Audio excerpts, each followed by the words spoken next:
Hey TBN audience, I'm still not sure why more people have not registered to get this free pontoon boat that is fully decked out. One of the craziest builds we've ever done, and it can be yours. You just have to register before January 2023, which is fastly approaching. Don't be caught slipping. Register in the link below in the comment section pinned. Hey guys, what's going on? So far, this thing is like the little Harbor Freight dolly, and it's what I kind of use to help self-maneuver, boats and trailers around. And if it's on flat land and on concrete, it's okay, but if it's in the gravel, like pretty much all my other boats, like this thing is miserable. I have to have 2 or 3 people on the boat to help push it. I got a lot of leverage pulling it. A lot of times maybe I can pull it, but I can't push it because I got this stem. And so because I'm tired of this thing and because I need some sort of thing to replace it that's kind of like a power assist, I made my own little power assist boat dolly, and it's over there. And I'm going to show you exactly how we built the whole thing.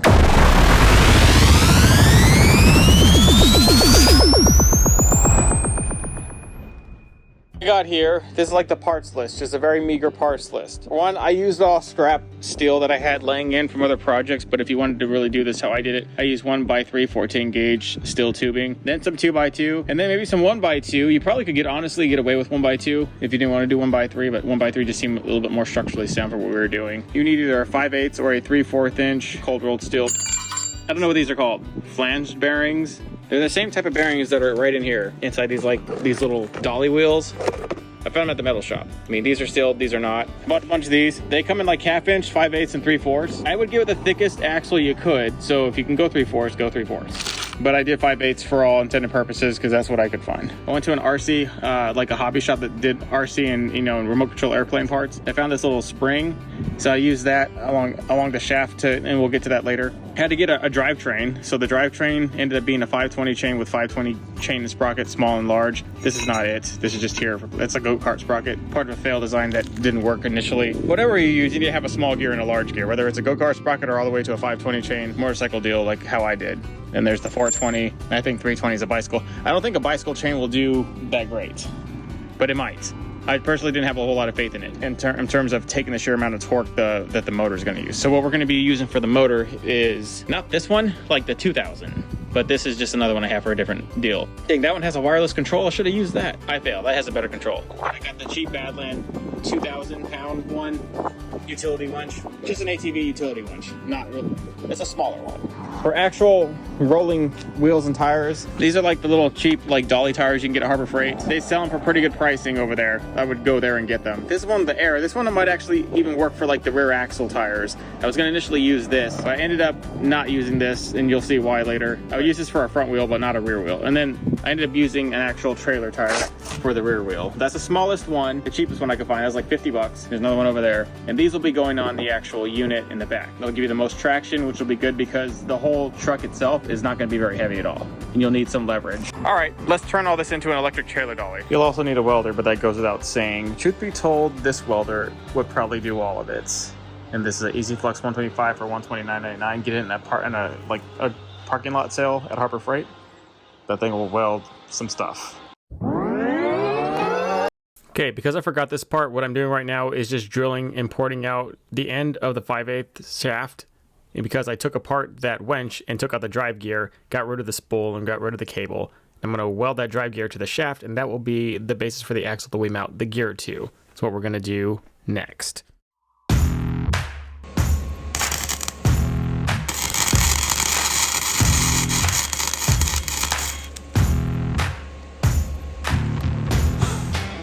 Well, that was a crap show, but that's the kind of the refined version after it caught on fire and went all lopsided. I thought I had it pretty straight. I don't know, it kind of went a little crooked in there. I think it is definitely slightly off, but it's all we've got.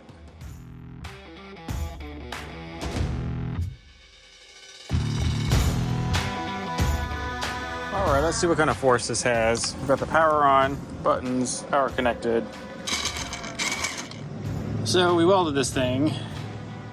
That was I don't know what sprocket. I had to go to a motorcycle shop. I looked in one of the 4 places. This place is the only one that had like matching gears and a chain. And that's clearly overkill, but it's all right. We just welded that. We tacked it in place, like perfectly spaced away from the bar. Then we went and worked around it. We could have cut out a metal flange and done it that way, but I thought that was stupid. We could just fill it in. The welder we had was powerful enough. And we just filled it in and meshed it, and there it is. It'll be perfect space away from the deal. And then I found this spring, and this spring just so happens to fit right over a 5-inch shaft, like so. So this will go in there. That way we have force for the spring to the drive to not come out. Tension it in. Yeah, so we have tension right there on the actual spring.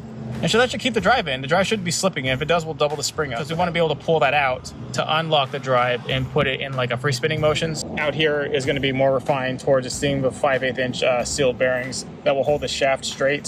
So when it's disengaged and just free spinning in there. But then when it's locked in the shaft, it's in there. And then, of course,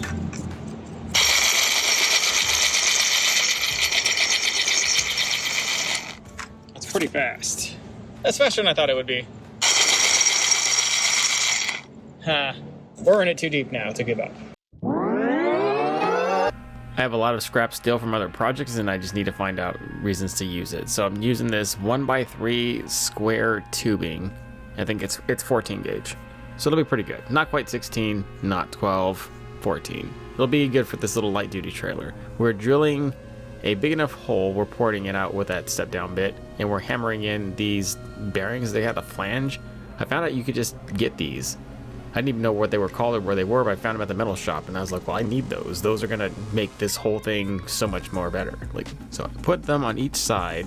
End up only using one to straighten out the whole thing. It only needs one, but that is what keeps the shaft straight and not twerking around or squeaking against the actual parent hull of the design. So we just kind of tacked those in. I got a little carried away and started like welding around the entire thing, and then you started to melt the seal in the bearings. That was pretty stupid. So just tack it in there. Otherwise they do try and back out. If I do this right, I will spend less than half of what it would cost for a motorized one that will not do as good a job in the dirt. So around $400 to $500. The cheapest one you can buy online is around $1,100 to $1,200, and they are pretty capable, but they're not going to be able to do what I need them to do.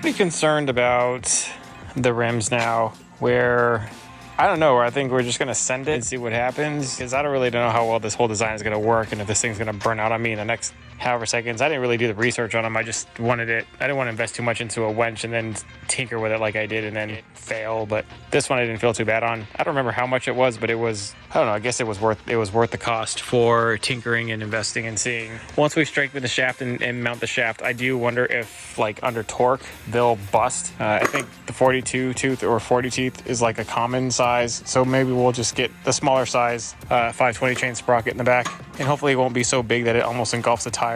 Or we actually have to start like talking about welding on some sort of like makeshift spindle for a trailer tire like those. I had to get a 40, like a 47 tooth, or like a 40 tooth, but a 47 whatever. It's more teeth, bigger sprocket, bigger area of surface, but it'll move slower, but we will get the max amount of actual torque and power because it's so big. Like we'll get more out of the motor. We got a small little 2,000 pound motor. This will at least help us get the most out of it with a turn. So it is what it is.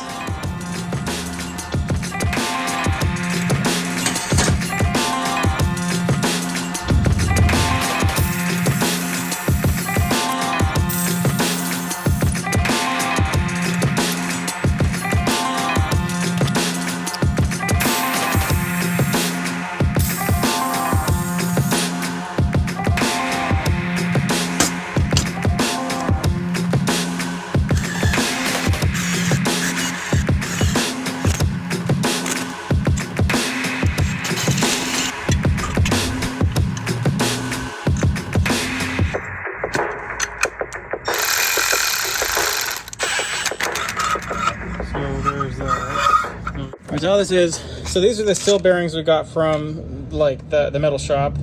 They came in 1/2 inch and they came in 5/8, and they even had 3/4. So I got a 3/4, the whole thing could have maybe converted a little bit better. What we got was this, whatever I could find over there was this tubing. It was the thickest tubing that I could find over there at the metal shop that actually fit inside this the way one of those bearings would. And if I'd had 3/4 inch shaft we could have just married this all together and welded it a little bit better. Since it's 5/8 to 3/4, we're gonna do some things. But essentially, what we could have done is replace this with a 3/4 inch bearing on the side, and we could have just had this sticking out here, weld that to this, and then weld this to that, and then there's our actual axle. This is what we're gonna do, and I'll get back to you after we do that real quick.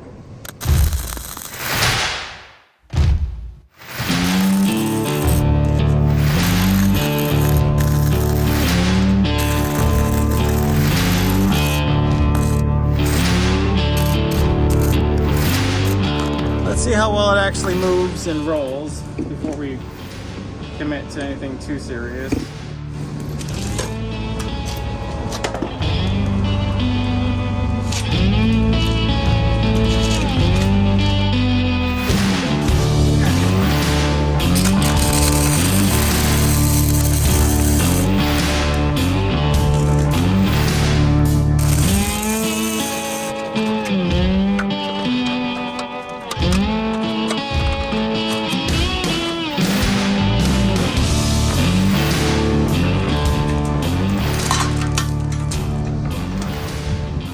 I have the chain in here. I cycled it through, and then I had to go get a whole new cog, a sprocket or whatever you want to call it, but it's in here now, and we had to redo the brackets just double them up on the back because the other side's tapered. But I figured I'd touch the chain on and keep it, and that's going to keep the sprocket as straight as it needs to be while it's on here.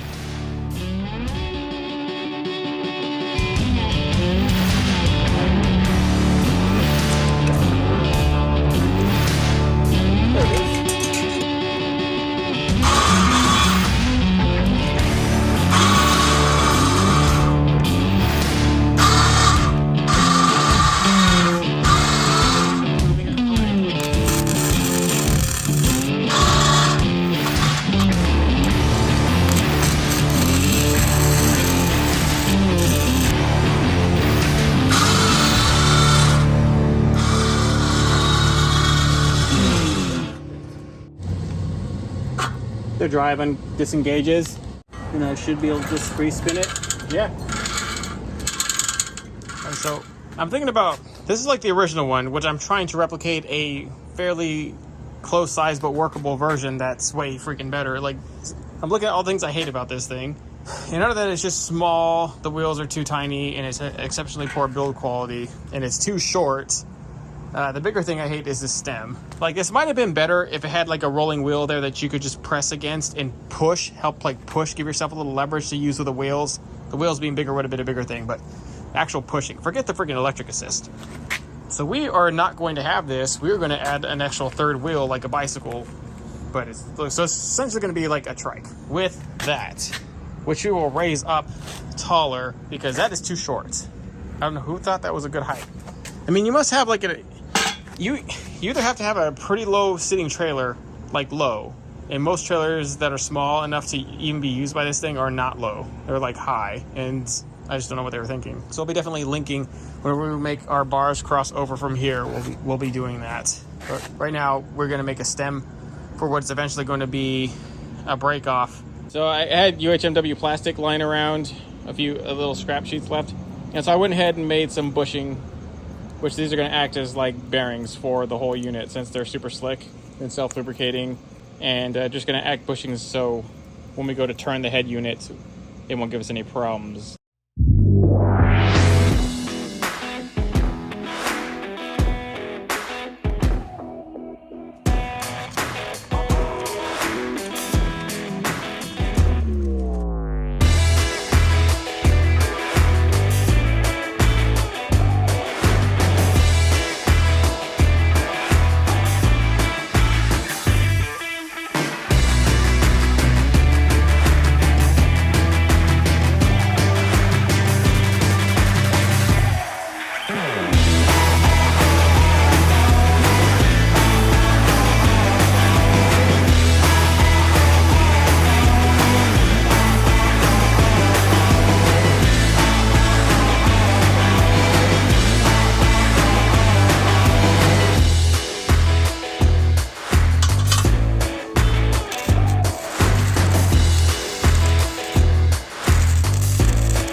I took off the one hub and stuck a trailer tire on there very bootleggedly just to see if it'll even turn. So who knows? That was bad.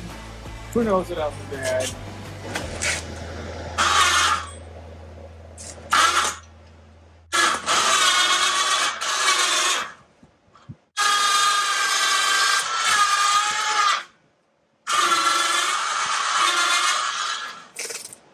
That sounded pretty good. A step in the right direction, even though all of it's bootlegged. This is the tire. I was like, okay, it can never go flat. Awesome. But apparently these are only for rolling. If you want any sort of actual torque or movement, you got to get an actual blown up tire with an air valve that tightens against the rim. That way it'll do what this one does. I tried taking off the one end over there, thinking it would fit because it's the exact same style tire, but no, this one has a lip to grasp the bead, and the other one is just a shell. So I just, so frustrated, I kind of just took that one off, stuck it on here, set it as best I could, and then just kind of sent it to see if this will even work. This thing swings out of the way. It'll store like that. In close quarters where that thing's too long, you can swing it and still kind of steer it very meagerly. The UHMW plastic actually works exceptionally well as a bushing. Like, I am thoroughly surprised. Like, you can't even tell there's no bearing. Got the forest thing here, the 1x3 tubing. I mean, it's light and it's skinny enough to do what it needs to do, but vertically it's strong enough that it's not going to bend or warp. And it's 14 gauge, a little bit stronger than 16. We got a small cage. If it'll move this, it should, in theory, move anything. It's a lot of torque. You can see the initial torque where it just kind of makes it skimp. Even with the tongue weight, it's still a little light. But there is a lot of torque though, so you need to be on the wheel. I'll put a legitimate flange on there that actually holds the rim in place how it's supposed to hold it. Very, very similar to how we did the sprocket here. And then get rid of this piece of crap. But this was pretty dope. For the power source, it is going to be this battery. Why I had this big giant gape here was to put the battery somewhere in there. Now, it had to angle up because of what we did here to get the third wheel in, which decided to add the third wheel. So it's still not an L that it's this way. It just means that we're going to make the battery case kind of encase come up here. So the top just kind of lingers up here and it's out of the way of the steering handle.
I gotta find a way to keep that switch in constant on. That way I can actually put the full front of the handle. So the good thing is I can push on that handle and it gives me enough leverage on the front wheel to actually assist the push. But that constant spinning wheel is a huge help. That did help me get up here. I was on this incline. I don't know if you can tell, that's a pretty steep incline in the dark. It pushed the boat in the rocks, up the hill. It had obviously the best traction when it was in concrete. We got the most momentum in the concrete. Once we got into the the dirt, you can visibly see it starting to dig tracks into. I just don't know if there's a whole lot we can do about that. And then we'd double up the one tire and make a stomper, like a double tire to give it even more traction. But traction seems to be the key that it fights with. But you know, if I didn't have that other wheel independently free spinning, I could have never been able to pivot and turn it the way it is. It actually turns very like on a whim. You kind of just turn it, so you can do quite a bit. Extremely crooked.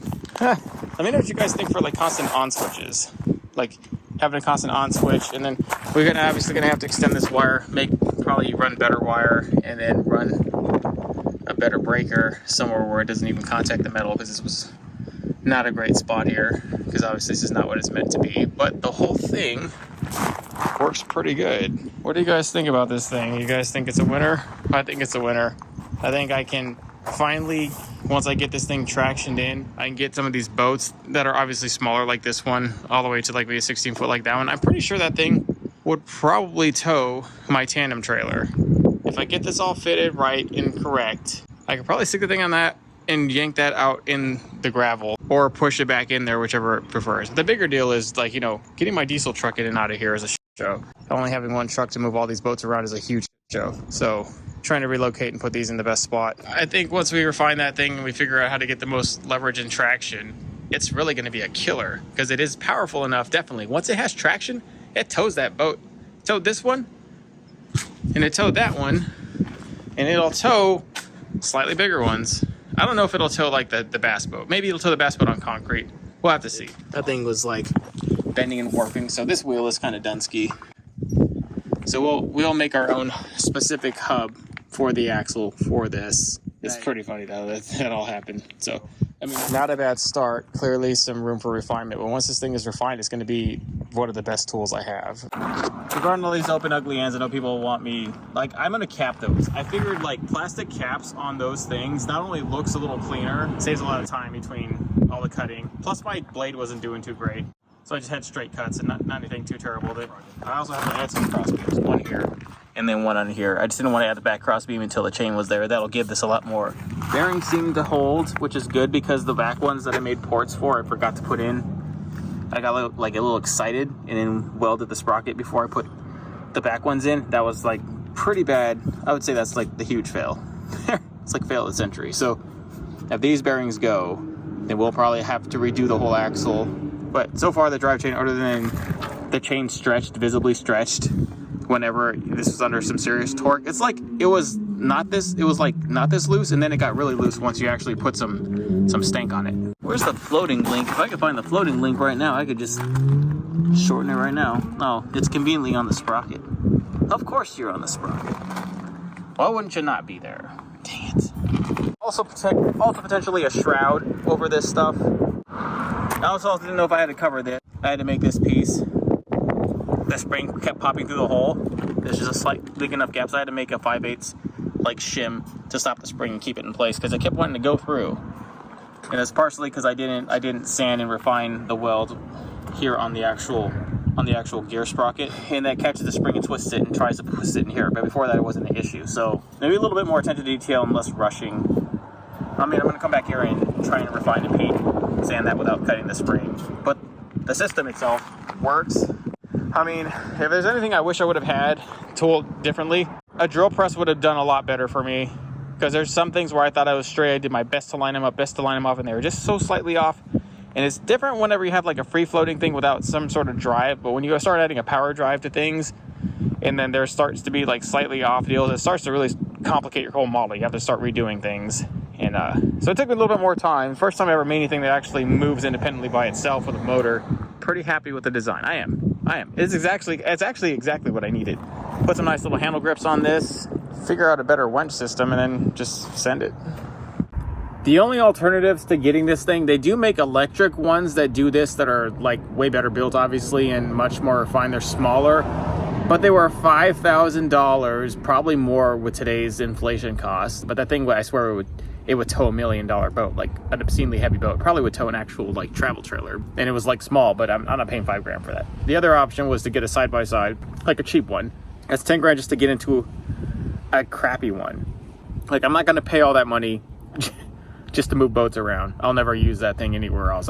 We're not like side-by-side people who go out in the dunes. I mean, it's fun, but it's like fishing's my thing, you know? So really the only option was just to make something, and it's pretty nice. It's just the electric assist just helps it track. Once you do have to push it and pull it, you do have to put your weight into it because the thing is too small, and in the gravel it spins. On the concrete, you don't have to do it at all. On the concrete, it immediately tracks. In the gravel, you do have to assist it, which is why I have that handle to push and pull.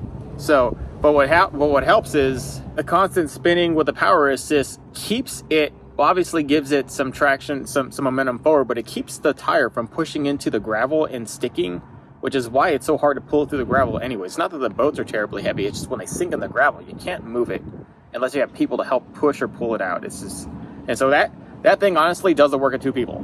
Like, generally to get the results that I got when I showed you that example, I need at least one other person, if not two, to push it through in the gravel. It's miserable trying to get two people who are like here and free to do it when I need it to be done. So now we can.